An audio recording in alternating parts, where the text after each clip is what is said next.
हम सीख रहे थे पिछली बार मनुष्य का पतन और परमेश्वर का व्यवहार हम देख रहे थे। मनुष्य का पतन मतलब जो परमेश्वर के साथ चलता था, ठीक है ना, महिमा ढांपी हुई थी और एक ऊंचे स्तर पर था। वो शैतान के द्वारा परीक्षा में क्या हो गया, गिर गया। तो हम देख रहे थे कैसे इंसान का पतन हुआ, कैसे बहकाया गया, भरमाया गया। और फिर हमने देखा परमेश्वर का व्यवहार। परमेश्वर को मालूम है कि इसने पाप किया है, फल तोड़ा है, नंगे हो गए हैं, और तो भी परमेश्वर का व्यवहार हम देखते हैं कि वो ढूंढ कर आ रहा है, आवाज दे रहा है, आदम तू कहाँ है।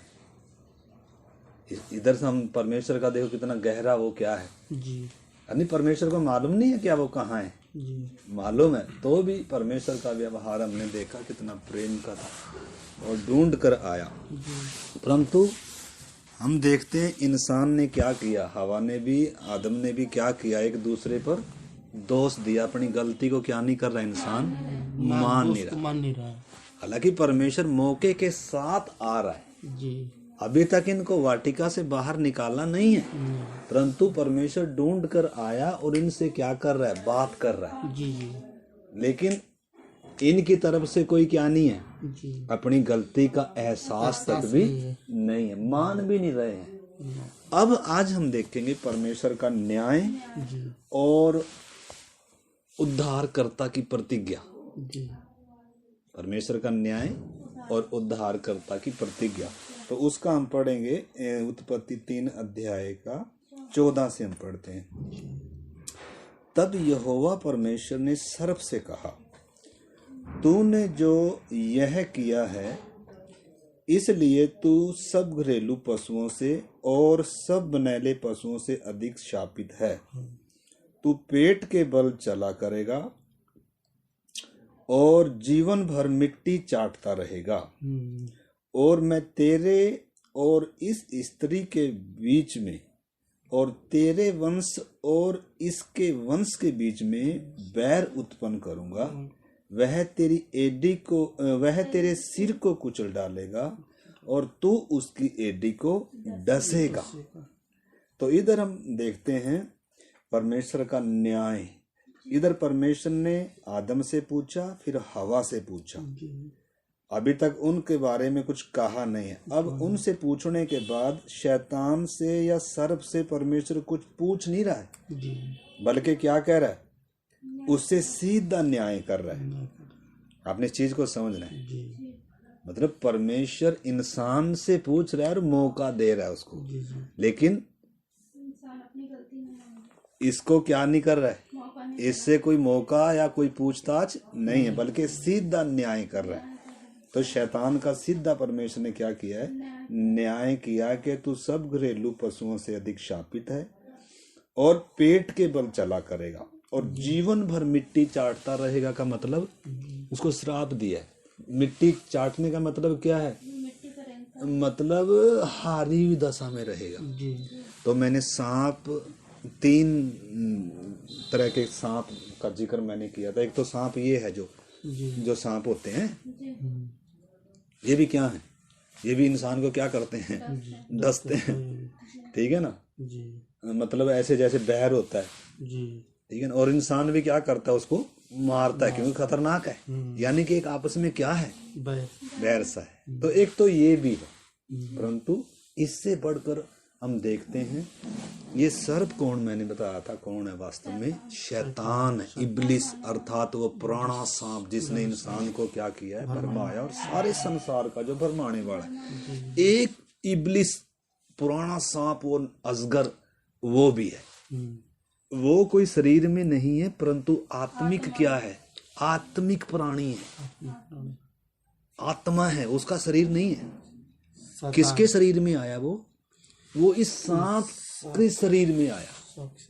अगर सांप सीधा आता, शैतान अगर सीधा आता, तो शायद हवा ने उसकी बातें मानना नहीं था, ठीक है ना। परंतु किसके अंदर से आया, सर्प के अंदर से आकर बात कर रहा है। वास्तव में उस सर्प का, ये सर्प भी धूर्त है, चालाक होता है ये जो सर्प होता है, परंतु वो जो शैतान है वास्तव में वो सब क्या है, वो सबसे धूर्त है, चालाक है, बहुत चालाकी से उसने हवा को क्या किया है, भरमाया है और परीक्षा में हराया है और फल उससे तोड़वा कर खाने के लिए उकसाया है। ठीक है ना। तो एक सांप वो है, वो आत्मिक प्राणी है, इसलिए परमेश्वर शैतान से क्या कर रहा है, शैतान को उधर श्राप दे रहा है। क्या दे रहा है, इस चीज को समझना। इधर क्या लिखा है, लिखा है तू सब पशुओं से अधिक शापित है, तू पेट के बल चला करेगा और जीवन भर मिट्टी चाटता रहेगा। मतलब हारी हुई दशा में रहेगा। शुरू से परमेश्वर ने क्या किया इसको, इसकी हार निश्चित है। और अगली बात परमेश्वर क्या कह रहा है, और मैं तेरे वंश और मैं तेरे और इस स्त्री के बीच में और तेरे वंश और इसके वंश के बीच में बैर उत्पन्न करूंगा, वह तेरी एड्डी को तेरे सिर को कुचल डालेगा और तू उसकी एड्डी को डसेगा। इसका मतलब क्या है, तो इसका मतलब क्या भी। तीसरा सांप कौन है, सांप किसको भी दर्शाता है, हमने देखा उसमें तस्वीर में भी देखा था, पाप भी पाप को भी, सांप किसको भी दर्शाता है, पाप को भी दर्शाता है। तो पाप कैसे उत्पन्न हुआ, शैतान के द्वारा, उस आत्मिक प्राणी के द्वारा पाप आया। पाप क्या है, परमेश्वर की आज्ञा को तोड़ी, और जब आज्ञा तोड़ दी तो अंदर इंसान के क्या आया है, पाप आया। पाप मतलब क्या है, इसको एक क्या भी कहा गया, एक जैसे कैंसर की बीमारी होती है ना, एक बीमारी भी है और क्या भी है, एक ये शक्ति भी है, क्रूर शक्ति है, शासक है जो राज्य करता है, जो गुलाम बनाता है। पाप को उस तरीके से हमने क्या करना है, समझना है। जो प्राण को बिगाड़ता है, आत्मा को मारता है, हमने देखा उसमें 10 बातें देखी थी हमने, पाप के काम क्या है, पाप करता क्या है, ठीक है ना, और पाप आया कैसे है, वो चीज हमने देखी थी। तो 3 तरीके के सांप आपने समझना है, ठीक है ना। और अब जब हम इधर देख रहे हैं, परमेश्वर ने कहा कि तेरे और स्त्री के बीच में और तेरे वंश और इस स्त्री के वंश के बीच में बैर उत्पन्न करूंगा और तू उसकी एड़ी को डसेगा और वो तेरे सिर को कुचल। मतलब इधर परमेश्वर क्या कह रहा है, मतलब परमेश्वर स्त्री की बात कर रहा है ना, तो स्त्री कौन भी है, ये हवा तो है ही है, लेकिन स्त्री कौन किसके विषय में भी है, इजराइल जो देश है ना, अब्राहम का वंश जो है, उसको भी परमेश्वर ने क्या कहा, स्त्री, यानी कि स्त्री का जो वंश आएगा, यानी कि जो शैतान के सिर को कुचलने वाला होगा, वो जो किस में से आ रहा है, वो इजराइल में से आ रहा है। हाँ, तो उसके वो एक और आगे एक विषय है, उसमें हम नहीं जाएंगे। तो आपने समझना स्त्री का मतलब क्या है, ठीक है ना। परमेश्वर ने अब्राहम के वंश को अपना वंश कहा। मिस्र में वो जब गुलाम थे, उनको जब उसने छुड़ा कर लेकर आया, सिनाई पर लाकर उनसे वाचा बांधी, यानी कि एक जैसे पति का और पत्नी का संबंध होता है ना, व्यवहार होता है, मतलब परमेश्वर को तो कोई पत्नी नहीं है, परंतु वो दर्शाता है उस संबंध को, उस नजदीकीपन को, उस स्वामित्व को। वाचा बांधी, जैसे पति पत्नी शादी के समय क्या बांधते हैं, वाचा बांधते हैं, एक दूसरे के होने की क्या बांधी जाती है, वाचा बांधी जाती है, भाई मैं तुझे छोड़कर और किसी के पास। तो ऐसे ही इजराइल ने भी वाचा बांध दी थी, जब परमेश्वर ने कहा तो मुझे छोड़ किसी को ईश्वर कर कर ना माना, तो इजराइल ने भी उस समय क्या बांध दी।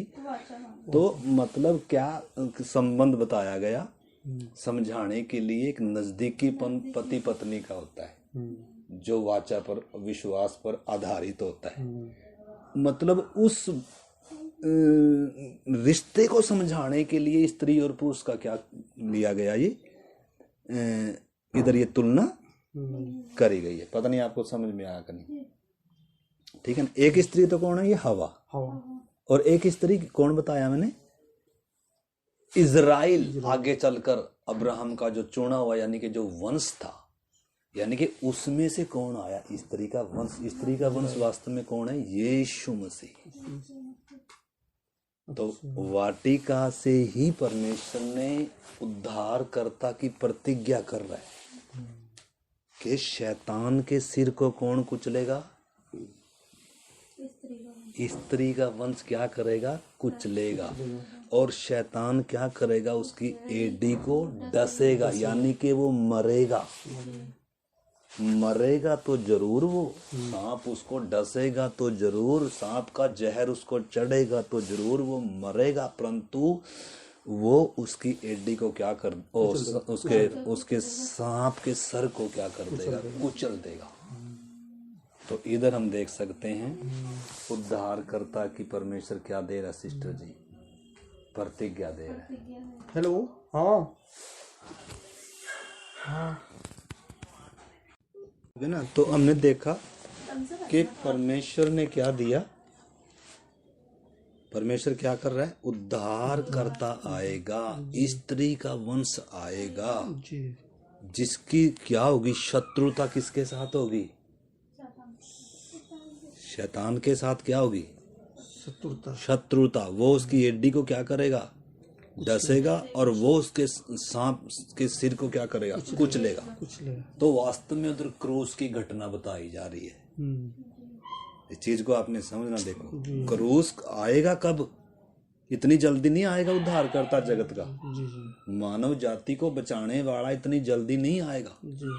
परंतु परमेश्वर क्या दे रहा है, इधर इंसान को शुरू से ही एक आशा दे रहा है, उम्मीद दे रहा है, ताकि परमेश्वर की तरफ देखे इंसान उद्धार के लिए, ताकि परमेश्वर कहे के अनुसार अपना कोई तरीका ना अपनाए। जैसे इसने अंजीर के पत्ते जोड़कर क्या कर लिया, अपने नंगे तन को ढांपने का प्रयास किया, अपने अधर्म पाप को ढांप लिया। परंतु परमेश्वर इसको क्या कर रहा है, आगे देखेंगे, इसको नंगे तन को परमेश्वर ने वस्त्र भी दिया इसको, ठीक है। तो फिलहाल इधर हम देखते हैं प्रतिज्ञा परमेश्वर कर रहा है, स्त्री का वंश आएगा और वो क्रूस पर क्या होगा, बलिदान होगा।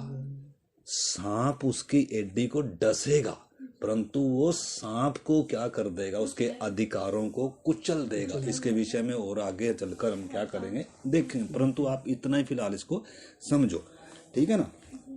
तो आगे इसके विषय में, स्त्री के विषय में भी और इसके विषय में भी और हम आगे सीखेंगे। तो अब आगे हम पढ़ते हैं, क्योंकि एकदम क्या नहीं आएगा उद्धार करता। अभी तो इंसान ने जिस उद्देश्य से फल तोड़कर खाया है ना पाप की, अभी तो परमेश्वर इसको इसकी हालत पर क्या करेगा, छोड़ेगा। भाई इंसान थोड़ा चल कर देखे, उद्धार की इसे आवश्यकता मालूम तो हो। अभी तो ये क्या ही नहीं कर रहा, अपनी गलती को मान ही नहीं रहा। अभी तो इसको पापी होने का, गलती का एहसास भी नहीं है। तो इतनी जल्दी से परमेश्वर क्या नहीं करे इसके उद्धार के लिए, परंतु भविष्य में होगा, भविष्य में उद्धार करता आएगा। परंतु किससे नहीं आएगा, किससे नहीं आएगा, ये स्त्री का वंश आएगा कर कर, आदम का वंश आएगा कर कर इधर नहीं लिखा। किसका वंश, इधर एक भेद की बात है। ये हर किसी को समझ में, वैसे तो देखने में आएगा कि आदम और हवा से यानी कि कोई संतान आएगी, लेकिन वास्तव में इधर एक भेद कर कर दिया गया। स्त्री का वंश आएगा, शैतान के सिर को कुचलेगा और ये सर्प उसकी एडी को डसेगा, यानी कि क्रूस पर वो मरेगा कर कर। लेकिन शैतान के अधिकारों को जिसने मनुष्य से पाप कराया, जो मनुष्य के अंदर पाप, शैतान पाप भी किसके रूप में है, शैतान के रूप में हमने देखा। एक शैतान कौन है, इस संसार का जो ईश्वर बनकर बैठा है, जिसने इंसान को भरमाया है। तो इनकी सल्तनत को क्या करेगा, वो मनुष्य के अंदर से, मनुष्य के ऊपर से क्या करेगा, कुचलेगा। इसकी सामर्थ को क्या करेगा, उसके लिए उसकी क्या होगी, मौत होगी। तो क्रूस की मृत्यु का संदेश किधर है, उत्पत्ति में है। स्त्री का वंश यीशु मसीह आएगा, उसका संदेश किधर है? उत्पत्ति में है। अब आदम की संतान इससे सामना कर नहीं सकती क्योंकि पापी हो गए जी, परंतु स्त्री का वंश आएगा। जी, तो स्त्री का वंश कैसे आएगा? जी, आ सकता है स्त्री बिना पुरुष के स्त्री, परंतु उधर यानी कि जो उद्धारकर्ता आएगा ना, जो स्त्री का वंश आएगा ना, वास्तव में वो स्वयं परमेश्वर पवित्र कुमारी के द्वारा क्या होगा? देह धारण होगा। इस चीज को आपने सुना, ये भेद कर करता उत्पत्ति से ही। इसलिए मनुष्य को आशा दिया था ताकि इंसान अपने रास्ते ना बनाए, अपने तरीके ना अपनाए, परंतु परमेश्वर पर आशा रखे। उस प्रतिज्ञा किए हुए स्त्री के वंश की बाट जो है, एक उद्धार करता आएगा। आपने समझना क्या करना था इंसान को, लेकिन इंसान क्या हो गया? भटक गया। लिखा जब हम सब भेड़ों की नाई भटके हुए थे, यशाया कह रहा है, तब वो हमें ढूंढ कर आया। जैसे उत्पत्ति में परमेश्वर ढूंढ कर आ रहा है, इंसान परमेश्वर को ढूंढ कर थोड़ा जा रहा है, परंतु परमेश्वर ढूंढ कर आ रहा है। उसी प्रकार ये जब देह में आएगा ना, जब स्त्री के द्वारा आएगा ना, तो पापियों को, इसलिए यीशु कहता है मैं सच्चा चरवाहा हूँ, मैं खोए हुओं को ढूंढने और उनका उद्धार करने के लिए आया हूँ। आपने समझना। तो जो यीशु मसीह है या जो स्त्री का वंश है, ये कौन है? ये आदम की संतान नहीं है। समझ में आया सुभाष भाई? ये एक भेद के तौर पर ये दुनिया को अभी भी क्या नहीं आया, समझ में नहीं आया, परंतु परमेश्वर का संदेश मानव जाति के लिए स्पष्ट था शुरू से ही। हम सब जो है कि मानव के संतान है, आदम की संतान, कि एक आदम के द्वारा पाप जगत में आया और पाप के द्वारा मौत आई और मौत सब में फैल गई। मौत ही नहीं फैल गई, पाप सब में फैल गया और शैतान के सब वश में आ गई। इसलिए अब आदम के द्वारा उद्धार आएगा कर कर कोई उम्मीद नहीं थी। इसलिए इधर स्त्री के वंश की क्या दे रहा है परमेश्वर? प्रतिज्ञा दे रहा है।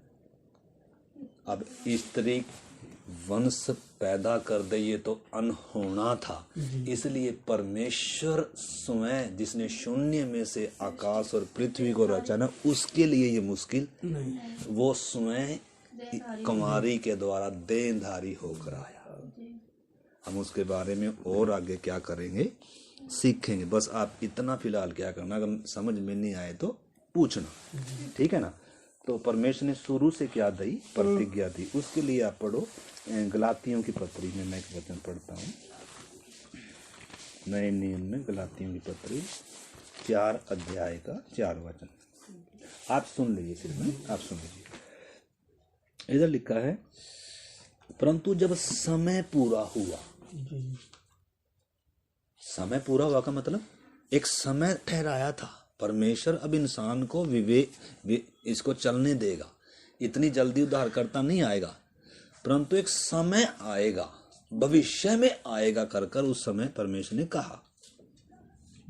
तो इधर लिखा है जब समय पूरा हुआ, तो लिखा है परमेश्वर ने अपने पुत्र को जगत में भेजा जो स्त्री से जन्मा। स्त्री से जन्मे का मतलब है परमेश्वर जब इंसान का उद्धार करने आएगा ना, वो सीधा ऐसे नहीं आएगा, बल्कि किसके द्वारा? या स्त्री के द्वारा। क्योंकि इंसान को मतलब छुड़ाने के लिए एक इंसान की देह चाहिए। इंसान के बदले मरना है तो एक देह चाहिए। इसलिए पूरा एक क्या चाहिए? इंसान ही हो परंतु निष्पाप हो, निष्कलंक हो। इसीलिए जगत में तो कोई ऐसा है नहीं था, परंतु परमेश्वर स्वयं स्त्री के द्वारा आया, देहधारी हुआ भाई सुभाष, और उसने पापी मानव जाति का सारा दंड, जो पाप की मजदूरी मौत थी, उसने लई और उसने शैतान के सिर को क्या कर दिया? कुचल दिया।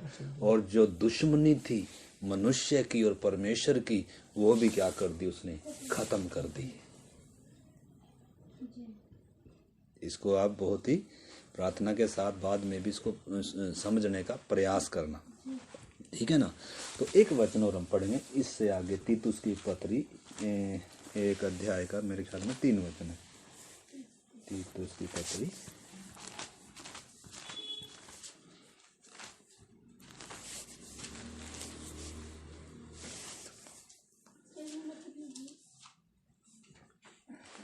1 का 2 वचन है। तीतुस पेज नंबर है उसका सिस्टर 299।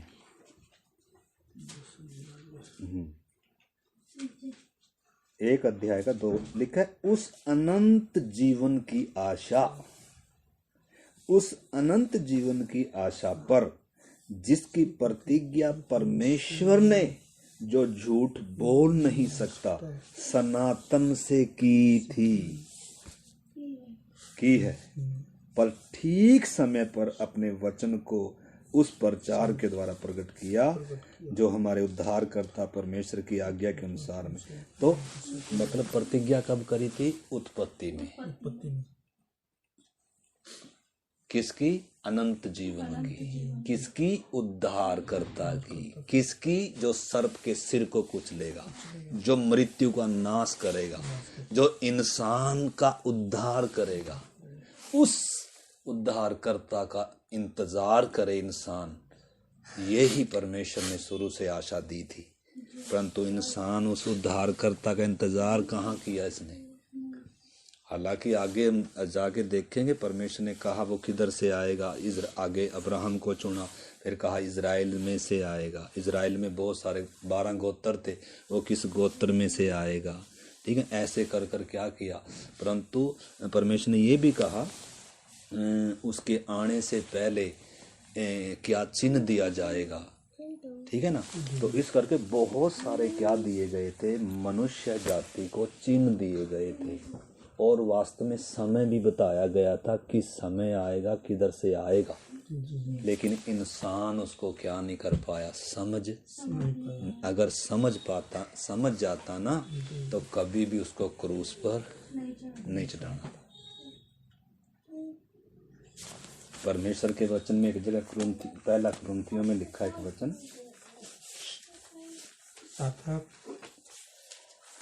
मैं एक वचन पढ़ता हूँ। पहला कुरिन्थी 1 अध्याय में एक वचन लिखा है,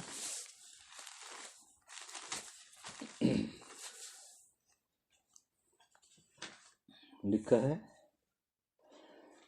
2 अध्याय का 5-6 वचन से है। फिर भी सिद्ध लोगों में हम ज्ञान सुनाते हैं, पर इस संसार का और इस संसार के नाश होने वाले हाकिमों का ज्ञान नहीं है, परंतु हम परमेश्वर का वह गुप्त ज्ञान, परमेश्वर का वो गुप्त ज्ञान भेद की रीति पर बताते हैं, जिसे परमेश्वर ने सनातन से हमारी महिमा के लिए ठहराया है, जिसे संसार के हाकिमों में से किसी ने भी नहीं जाना, क्योंकि यदि वे जानते तो उस तेजो में प्रभु को कभी क्रूस पर ना चढ़ाते।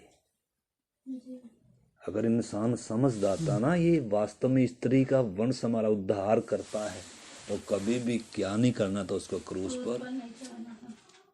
तो ये भेद के तौर पर रखा हुआ था सर जी, स्त्री का वंश एकदम आया नहीं है यीशु मसीह, बल्कि सनातन से इसका परमेश्वर ने क्या बना रखा है, प्रोग्राम, अनंत योजना। परमेश्वर को मालूम था इंसान पाप में गिरेगा और उसके उद्धार के लिए कीमत अदा कौन करेगा, परमेश्वर करेगा, ठीक है ना।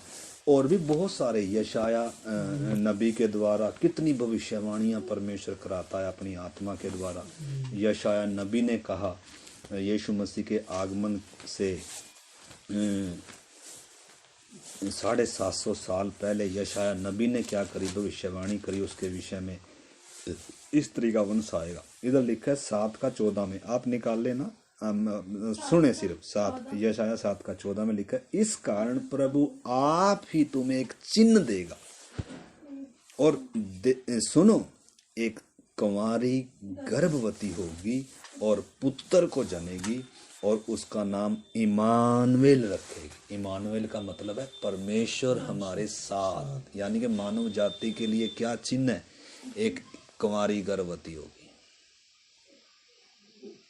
उधर तो बोला स्त्री के द्वारा आएगा, स्त्री शादीशुदा स्त्री के द्वारा नहीं। इधर क्या बता दिया स्पष्ट? एक पवित्र कुंवारी गर्भवती होगी। ये लिखा, ये हमें एक चिन्ह है मानव जाति के लिए। उद्धारकर्ता कौन होगा? जो पवित्र कुंवारी के द्वारा आएगा। उसका नाम क्या रखा जाएगा? इमानुएल। इमानुएल का मतलब परमेश्वर मनुष्य के साथ। जिस परमेश्वर को कभी किसी ने नहीं देखा, जो अविनाशी है, जो उसको कभी कोई देख भी नहीं सकता, परंतु वो अपने आप को इतना सीमित कर मनुष्य देह में, जैसे मैंने पिछले दिनों बताया, हम इंसान हैं, अगर छोटी चिड़िया के पास जाएंगे भाग जाएगी और हमारी बात कभी सुनेगी नहीं, हम उसको अपने प्यार का इजहार भी कभी कर नहीं पाएंगे। परंतु अगर हमने वो चीज करना है तो हमें चिड़िया बनकर, छोटा बनकर, चिड़िया की भाषा में जाकर उससे बात करनी पड़ेगी, तब वो क्या कर पाएगी। उसी प्रकार वो है विनाशी परमेश्वर जिसने शून्य में से आकाश और पृथ्वी को बनाया सर जी, वो कैसे आ रहा है इंसान? वाटिका में तो कैसे ही आ रहा था, आत्मिक तौर पर आ रहा है। उसका वाटिका में उसका शब्द सुन रहे हैं वो, और आवाज आ रही है, हे आदम तू कहाँ है? परंतु इंसान समझ नहीं पाया। इंसान अपने पापों को, गलतियों को स्वीकार भी नहीं कर रहा। उस पुकार में कितना दर्द था और अपनापन था, इंसान समझ नहीं रहा। और वही परमेश्वर एक समय आया भाई जी, स्त्री के द्वारा आ रहा है, कुंवारी मरियम के द्वारा आ रहा है। ये कुचलेगा शैतान के सिर को, ये मरेगा मनुष्य के बदले। तो ये ही थी आशा। यीशु मसीह से पहले जितनी दुनिया मर गई उनके लिए भी क्या था? ये ही आशा थी। इसी आशा पर जिन्होंने क्या दिया, अपना प्राण त्याग दिया, इसी वचन पर जिन्होंने आशा रखी, उनको भी स्वर्ग किसके द्वारा? इस स्त्री के, यानी कि पूरी मानव जाति में। क्योंकि सवाल आएगा ना, यीशु से पहले जितने मरे उनका उद्धार कैसे होगा? उनके लिए भी आशा कौन ही था? यीशु मसीह था, स्त्री का वंश। हमारे लिए अब यीशु क्या है? हम पीछे है, 2000 पीछे है, लेकिन उनके लिए भविष्य में आनी थी वो बात। हमारे लिए अब क्या है? पीछे है। हम क्रूस के इस पार हैं, वो क्रूस के उस पार थे। वो भविष्य की तरफ देखकर क्या चढ़ाते थे? वो बलिदान चढ़ाते थे। बलिदान का मतलब है, जैसे इधर हम देखेंगे, इधर देखो, उसका भी हम पढ़ेंगे। इधर चमड़े का क्या पहनाया गया? इनको वस्त्र पहनाया, यानी कि एक निर्दोष पशु उधर क्या किया गया? मारा गया। वो भी किसकी छाया है? वो भी यीशु मसीह की छाया है। परमेश्वर बता रहा है पाप की मजदूरी मौत है। देखो उसमें आएंगे हम और फिर हम प्रार्थना करें।